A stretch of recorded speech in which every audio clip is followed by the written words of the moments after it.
Identities, लेकिन Bangladeshi, Pakistani, Indian, ये जो है ना कौमियत, ये दे आर नेशनलिटीज। तो क्या आप मतलब आइडेंटिटी को नेशनलिटी पर प्रेफर कर सकते हैं? I mean nationality is more important then your identity like Sindhi, Gujarati etcetera. Thank you very much. Doctor साहब, दरअसल उन्होंने आपकी कश्मीर को फोकस किया स्पेसिफिकली। उन्होंने कहा है कि जैसे मतलब उन्होंने कश्मीर को दरअसल पाकिस्तान का बताने की कोशिश की है। किसने? कॉलर ने। इन्होंने कहा है कि कश्मीर देखें जी, इंडिया कहता है कि कश्मीर उनका है, पाकिस्तान कहता है कश्मीर उनका है, हम कहते हैं कश्मीर हमारा। जी। तो उन्होंने ये बताने की कोशिश की है कि देखें नेशनलिटी ऊपर होनी चाहिए बजाय कौमियत के, मतलब है कि कश्मीरी, सिंधी, बलूची वगैरह नहीं होना चाहिए और पाकिस्तानी होना चाहिए। उनका सवाल ये था। तो अगर पाकिस्तान के लोग खुद अभी तक पाकिस्तानी नहीं बन सके, कोई सिंधी है कोई बलूची है, तो हमें जबरदस्ती क्यों बनाना चाहते हैं आप पाकिस्तानी? जी, ये तो कॉलर की बात है। We don't want to be part of India, we don't want to be part of Pakistan, जी। And let it be very clear. हमारे साथ एक और कॉलर हैं। अस्सलाम वालेकुम, वेलकम टू द शो।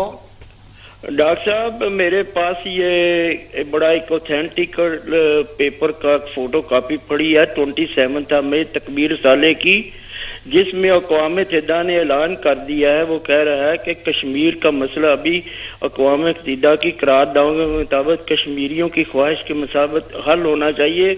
और ऑस्ट्रेलिया अक़वाम मुत्तहिदा ने ऐलान कर दिया है, वो कह रहा है कि कश्मीर का मसला अभी अक़वाम मुत्तहिदा की करारदाओं के मुताबिक कश्मीरियों की ख्वाहिश के मुताबिक हल होना चाहिए। और ऑस्ट्रेलिया के फॉरेन मिनिस्टर में इस मसला को हल करने में मदद का वादा किया है। मैं आपसे आइंदा से गुजारिश करता हूं कि आपके प्रोग्राम में कोई भी शख्स ये मिसलीडिंग स्टेटमेंट न दे कि शिमला अकॉर्ड ने कश्मीर को बायलैटरल इशू बना दिया है। Otherwise I may have to consult my barrister and start a litigation against that person. Please, मैं ऐसा करता हूँ। देखिए जी, मैं अभी कहता हूँ, गेस्ट से पहले मैं कहता हूँ, पाकिस्तान एंड शिमला माहिदा has made it bilateral, please take legal action against me. मैं आपको अभी कहता हूँ। चलो, आप इसका जवाब देना चाहिए, आप ही देते हैं। इसमें तो लीगल पोजीशन तो क्लियर है, शिमला माहिदे में तो क्लियर है, मगर यूनाइटेड नेशन की जो रेजोल्यूशन है उनके मुताबिक तो ये है कि कश्मीर में वहाँ की फौजें निकाल के, पाकिस्तान की फौजें भी निकाल के, और Hindustan after Shimla is it bilateral और इज इट वो कश्मीर यूनाइटेड नेशन रेजोल्यूशन के मुताबिक है? बायलैटरल है, मतलब बायलैटरल हो गया ना। जब आप जाके तय कर देते हैं कि हम आपस में बैठ के बात करेंगे, तो फिर यूएन की करारदादों की तो उन्होंने वहाँ जो उसके फरीक बने हुए थे दोनों, तो वहाँ जाके आपने तय कर दिया। वहाँ तो कश्मीरियों को तो फरीक नहीं थे। हम तो कहते हैं कि नहीं, यूनाइटेड नेशन की रेजोल्यूशंस को इंडोर्स करें, मगर पाकिस्तान और हिंदुस्तान ने इस मसले को आपस का अंदरूनी मसला करार दिया। उन्होंने इसको बाहमी मसला करार दिया। पहले भी दोनों जो फरीक हैं, कश्मीरी जो है ना बेस्ट जो है ना फरीक वो कश्मीरी लोग हैं। कश्मीरी को यूनाइटेड नेशन में कोई लेकर नहीं गया, हमें ना कंसल्ट किया गया। जो भी था इंडिया और पाकिस्तान डिस्कस करते थे। पहले यूनाइटेड नेशन सिक्योरिटी काउंसिल के प्लेटफॉर्म पर किया करते थे, बाद में दोनों ने फैसला किया कि नहीं, हम आपस में बाई में तोबार करेंगे।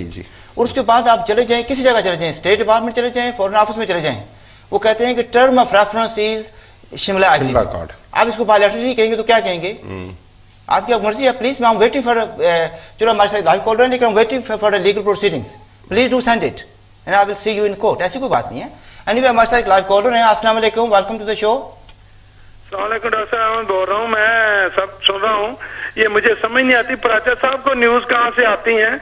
इनका जरा मैं चाहता हूँ कि ये जो बातें कर रहे हैं तो वो ऐसी कभी सुनने में नहीं आती। ये कहते हैं कि जो कश्मीर का हल और कारगिल ले लिया, ये तो एक किसी मुल्क में मुदाखलत थी, और ये सरेआम जो है वो किसी के सरहदों की खिलाफ वर्जी करना, और उसके अंदर जो कारगिल में तो कंट्रोल लाइन पे एक आर्मी से आपने वहाँ शिकस्त किया। वहाँ तो नवाज शरीफ ने जाके तो मैं समझता हूँ कि पाकिस्तान आर्मी को बचाया कि वहाँ से वो निकल के बाइज्जत वापस आ जाए। तो वह बाइज्जत भी नहीं आ सके, मगर बहरहाल ये है कि उन्होंने उसको, और पाकिस्तान की सियासी गवर्नमेंट को इस बात का पता भी नहीं था कि कारगिल में क्या होने वाला है। तो ये जो लोग कहते हैं कि इस तरह करके आप फतह करके तो हिंदुस्तान से आप ले लेंगे कश्मीर को, ये तो लाल किले वाली और श्रीनगर फतह और लाल किला झंडा लगाने वाली बातें, ये अब ख्वाब हैं पुराने। अब पुरअमन और इसका हल जो है वो पुरअमन होगा, और कश्मीर का जो सोल्यूशन है वो तीनों जो अपने आप को फ्रीक कहते हैं, मैं तो समझता हूँ कि कश्मीर के असल फ्रीक जो है वो कश्मीरी और हिंदुस्तान वाले। ये केस जो है वो हिंदुस्तान और कश्मीरियों के दरमियान होना चाहिए।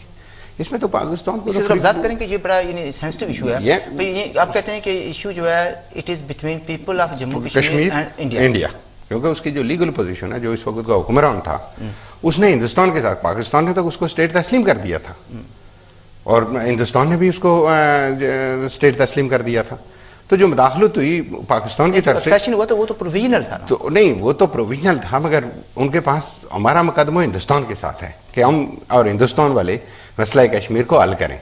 अब पाकिस्तान ने तो इसका इनलीगल ऑक्यूपायर है। तो पाकिस्तान कैसा आ गया बीच में? तो उसने तो 22 अक्टूबर को अपनी फौजें डाल के तो साथ में कबायलियों को ला के तो पाकिस्तान काबुज मुल्क है। इसी तरह उन्होंने स्काउट्स को और गलगित में मुस्लिम ऑफिसर्स को साथ मिला के उसके खिलाफ बगावत करवा दी।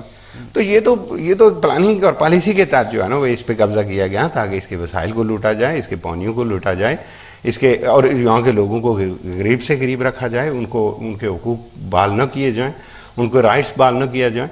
तो इवन आप देखेंगे खुद मुख्तार कश्मीर जो अपनी ज़मीन लिख के नहीं देगा, जो आप अपनी ज़मीन लिख के पाकिस्तान को नहीं देगा, वो इलेक्शन नहीं लड़ सकता है। तो इससे ज़्यादा ज़्यादती आज के दौर में और पाकिस्तान हमसे क्या करेगा। तो ये कहते हैं कि वो कारगिल हमने लेके दे दिया था, तो कारगिल को हम क्या करते, वहाँ तो उन्होंने यूनिवर्सिटी बनाई है, हिंदुस्तान वालों ने फिर भी आके कारगिल जैसी जगह में यूनिवर्सिटी बनाई है। तो हमने तो आज़ाद कश्मीर पूरे को 4000 मरबा मील में एक यूनिवर्सिटी बनाई है, वो 4000 मरबा मील पे बनाई है, दुनिया की सबसे बड़ी यूनिवर्सिटी। तो दुनिया में रकबे के लिहाज। अच्छा फराज साहब, आज पर कुछ कहना चाहेंगे? डॉक्टर साहब ठीक है, मतलब जब काबिज़ीन होते हैं तो वो तो ज़ाहिर बात है इस्तेसाल करते हैं, चाहे वो और हिंदुस्तान उसको आगे से, मगर इसमें जो नुकसान हो रहा है वो कश्मीरियों का हो रहा है, वो पाकिस्तान का नुकसान नहीं है, ना हिंदुस्तान का नुकसान है। सरजमीन कश्मीर की है, वहाँ की मैशियत तबाह हो रही है, वहाँ के लोग डे बाई डे पीछे जा रहे हैं, उनकी तालीमी मसाइल पैदा हो रहे हैं, उनके एजुकेशन हेल्थ के मसाइल वहाँ बढ़ करके बोल रहे हैं। क्योंकि जब टेररिस्ट या कह लें, मिलिटेंट कह लें, जिहादी कह लें, जो भी कह लें, जब मिलिटेंट्स यहाँ से जाएंगे तो उससे प्रॉब्लम होंगे, इस तरफ भी और उस तरफ भी, दोनों तरफ होंगे, मिसाइल बिगड़ेंगे, मिसाइल बिगड़ेंगे, कश्मीरी परेशान होंगे, कश्मीरी पीछे जाएंगे। जो कश्मीरी आज दुनिया का बेहतरीन जहन रखने वाले, बेहतरीन तालीम होने के बावजूद वो क्यों पीछे रह गए हैं, उनको पसमानदा रखा गया। एक और सवाल मैं करना चाहता हूँ, यहाँ से ट्रेन करके लोगों को उधर भेजा जाता है कि वहाँ के लोगों को आज़ाद कराया जाए या वहाँ के खिते को आज़ाद कराया जाए जी।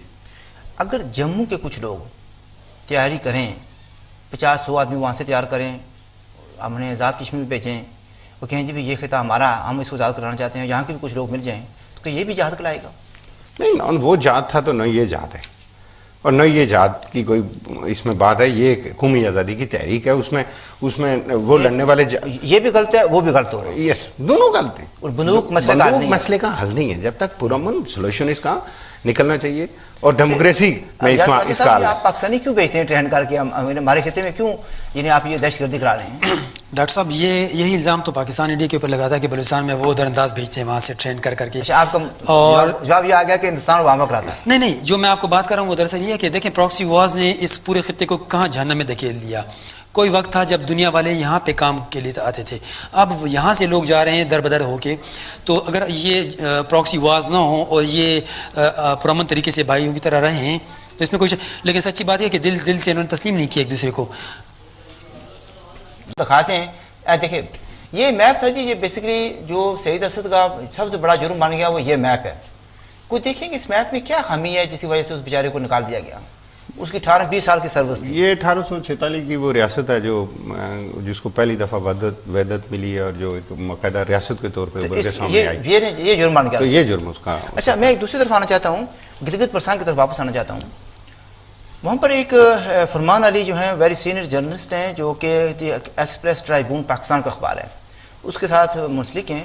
वो कहते हैं कि there is a growing demand for autonomy, people seek a sort of internal autonomy to govern themselves and to have a right on their own resources and rule their area. आप इस पर क्या करना चाहेंगे?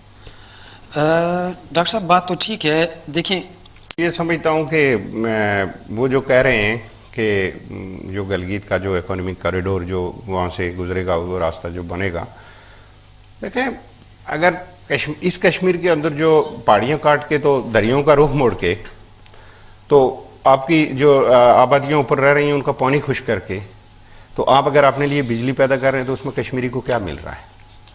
गलगित से आप चाइना के साथ मिलके अगर कोई इकोनॉमिक कॉरिडोर बना रहे हैं तो उसमें वहां के लोगों को लिए क्या चीज रखी गई है? उनको क्या फायदा होगा? उनको कोई फायदा क्या हमारे होगा? साथ एक लाइव कॉलर है। अस्सलाम वालेकुम, वेलकम टू द शो।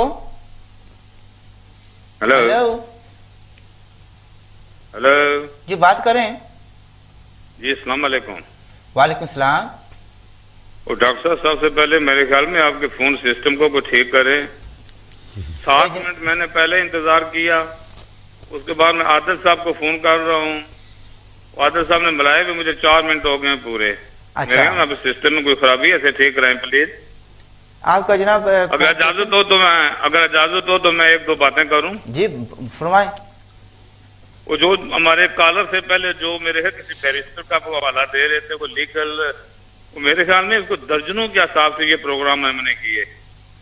तो उनकी इस दोबारा बात को सुन के अल्लामा इकबाल का एक शेर है, अगर मैं अर्ज करूं उसके, मुस्मार किए बुत कदे महमूद ने लेकिन, ये महमूद गजनबी के मुतल्लिक कह रहा है, मुस्मार किए बुत कदे महमूद ने लेकिन काफिर ही रहा सनम खाना ये दिल में। ठीक। यानी वो तो बुत कदे तो 17 मिले तो बात लुट लटा के खत्म कर दिन दिलू हुआ नुआ एरिया जो कि जायज हो। तो बाकी जनाब डॉक्टर साहब, तो जनाब एक अर्ज करूं, ये क्विकली बात जवाब देना चाहेंगे? वो कह रहे थे कि फ्रीक कैसे बना, हिंदुस्तान तो ले गया कि पाकिस्तान ने कब्जा किया। तो इस तरह फ्रीक बना ना, पाकिस्तान फ्रीक था नहीं। अगर कब्जा ना होता तो फ्रीक ना बनता ना। अगर वो तो हिंदुस्तान और कश्मीरी और हिंदुस्तान आपस में तय करते कि बल्कि वो तय ही था। अगर ये कब्जा ना करते, ये दाखिलत ना करते, तो कश्मीर तो इंडिपेंडेंट स्टेट थी। तो इसको खत्म करने वाले तो पाकिस्तानी वो जत्थे थे, मुसल्ला लोग थे जो और आर्मी के लोग थे जिन्होंने जाके इसको तकसीम किया। तो मैं ये कहता हूं कि उसे फ्रीक बनाया गया, वो फ्रीक नहीं, कब्जे ने फ्रीक बनाया। तो ये मेरा कब्जा ना होता तो यूनाइटेड नेशन में जाने की जरूरत ही नहीं थी ना, इंडिपेंडेंट स्टेट ऑलरेडी मौजूद थी। प्राची साहब, क्योंकि टुवर्ड्स द एंड जा रहे हैं, आपकी तरफ से कोई आखिरी बात, कोई पैगाम, कोई बात रह गई हो? घर जाकर आप कहेंगे जी मुझे ये कहना था, अभी कह लें। डॉक्टर साहब, तो बात यही है जो आप लोगों ने भी हमने बात की, मतलब बेसिकली इलेक्शन के ऊपर और इकोनॉमिक कॉरिडोर के ऊपर। रहा कश्मीर का मसला, तो वो तो अपने हिसाब से चलता रहेगा, जैसे उन्होंने बायलेटर बना लिया हुआ है। अब ज़रूरत ये है कि कश्मीरी नेशनलिस्ट मिल के उसको इंटरनेशनल बनाएं, वो ऐसे स्टेप्स लें कि जिससे वो इंटरनेशनल बन जाए, अगर वो चाहते हैं कि कश्मीर इंडिपेंडेंट स्टेट। आपकी तरफ से जी कोई आखिरी पैगाम? मैं कहता हूँ कि ये जो मसल्ला ग्रुप है इनको रोका जाए, कश्मीर के अंदर इस टेररिज्म को बंद किया जाए और कश्मीर के लोगों को आपस में मिल बैठने का मौका देना चाहिए। अगर यहाँ से आप गलगित में जाएंगे तो आपको रोका जाएगा। आप उस तरफ के कश्मीरियों से नहीं मिल सकते, कश्मीरियों को आपस में मिल बैठने का मौका होना चाहिए। अच्छा नाज़रीन, हमारा टाइम खत्म हो गया है। बार बार मुझे कहा जा रहा है कि प्रोग्राम को आइडेंटिटीज, लेकिन बांग्लादेशी, पाकिस्तानी, इंडियन, ये जो है ना कौमियत, ये देयर नेशनलिटीज, तो क्या आप मतलब आइडेंटिटी को नेशनलिटी पर प्रेफर कर सकते हैं? I mean nationality is more important then your identity like Sindhi, Gujarati etcetera. Thank you very much. Doctor साहब, दरअसल उन्होंने आपकी कश्मीर को फोकस किया स्पेसिफिकली। उन्होंने कहा है कि जैसे मतलब उन्होंने कश्मीर को दरअसल पाकिस्तान का बताने की कोशिश की है। किसने? कॉलर ने। इन्होंने कहा है कि कश्मीर देखना जी, इंडिया कहता है कि कश्मीर उनका है, पाकिस्तान कहता है कश्मीर उनका है, हम कहते हैं कश्मीर हमारा है। तो उन्होंने ये बताने की कोशिश की है कि देखें नेशनलिटी ऊपर होनी चाहिए बजाय कौमियत के, मतलब है कि कश्मीरी, सिंधी, बलोची वगैरह नहीं होना चाहिए और पाकिस्तानी होना चाहिए।